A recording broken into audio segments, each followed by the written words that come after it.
Bismillahirrahmanirrahim. Assalamualaikum warahmatullahi wabarakatuh.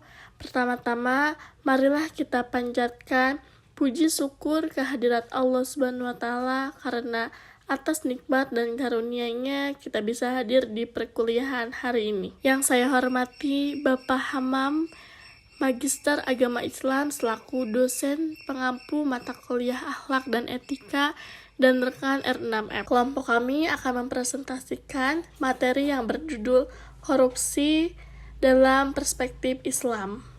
Perkenalkan, saya Nabila Al-Hanariyat sebagai moderator dan Bunga Indah Wardani, Muhammad Ihsan Gumilang sebagai pemateri. Baiklah, untuk itu kami persilakan kepada rekan semuanya untuk dapat menyaksikan video materi. Yang pertama itu ada definisi dari korupsi. Sang Haji dalam buku Tindak Pidana Korupsi menyatakan bahwa korupsi atau corruption adalah perbuatan seseorang atau sekelompok orang untuk menyuap atau kelompok lain untuk mempermudah keinginannya dan mempengaruhi si penerima untuk memberikan pertimbangan khusus guna mengabulkan permohonannya. Lalu ada istilah dari korupsi. Yang pertama itu dari riswa atau rasya, yang berarti suap. Secara bahasa, riswa adalah sesuatu yang dapat menghantarkan tujuan dengan segala cara dengan prinsip asal tujuan tercapai. Definisi ini diambil dari asal kata riswa atau rasya yang berarti tali timba yang dipergunakan untuk mengambil air di sumur. Sedangkan arashi adalah orang yang memberikan sesuatu atau uang misalnya kepada pihak kedua. Arashi adalah mediator dari penyuap dan penerima suap, sedangkan al-murtasi adalah penerima suap. Yang kedua ada al-guhlul, perbuatan mengelapakkan kas negara atau baitul mal, atau dalam literatur sejarah Islam menyebutnya dengan mencuri harta rampasan perang atau menyembunyikan sebagiannya untuk dimiliki sebelum menyampaikan ke tempat pembagian. Yang ketiga ada al-maksu, yaitu memungut cukai, yakni mengambil apa yang bukan haknya dan memberikan kepada yang bukan haknya pula. Perbuatan ini didentikan kepada pungutan liar yang biasanya terjadi ketika seseorang akan mengurus sesuatu yang kemudian dibebankan sejumlah bayaran oleh pelaku pemungut cukai dengan tanpa kerelaan dari orang yang dipungutnya. Seperti yang telah disebutkan sebelumnya bahwa apabila pungutannya tersebut tidak dipenuhi oleh korbannya.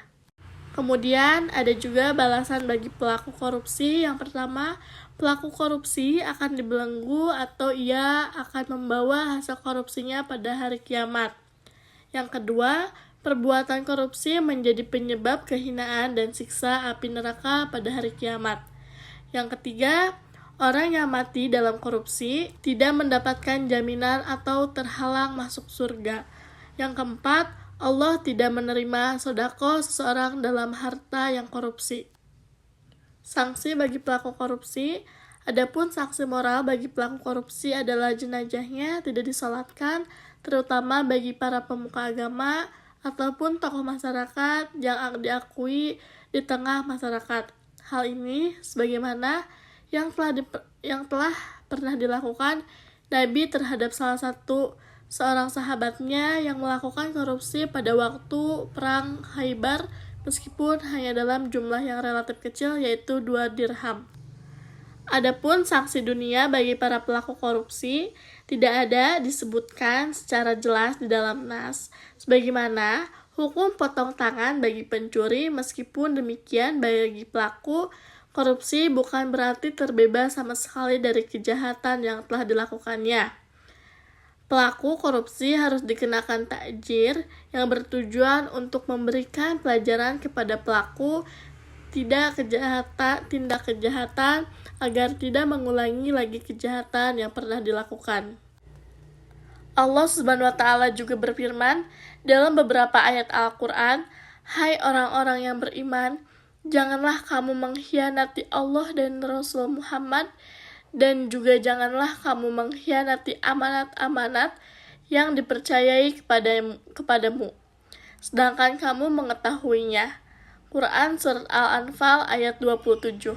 Al-Quran juga menjelaskan mengenai keharaman melakukan korupsi.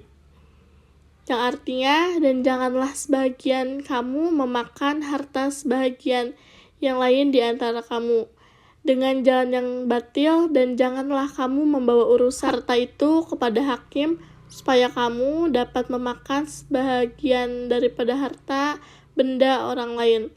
Itu dengan jalan berbuat dosa padahal kamu mengetahuinya. Quran Surat Al-Baqarah. Kesimpulannya, perbuatan korupsi merupakan tindakan amoral yang bertentangan dengan nilai luhur seorang muslim. Seseorang muslim dituntut untuk bersikap jujur dan amanah, sementara koruptor mempunyai sifat kebalikan dari itu, yakni penipu dan serakah. Dalam Islam, korupsi merupakan perbuatan fasad, yakni merusak tatanan kehidupan.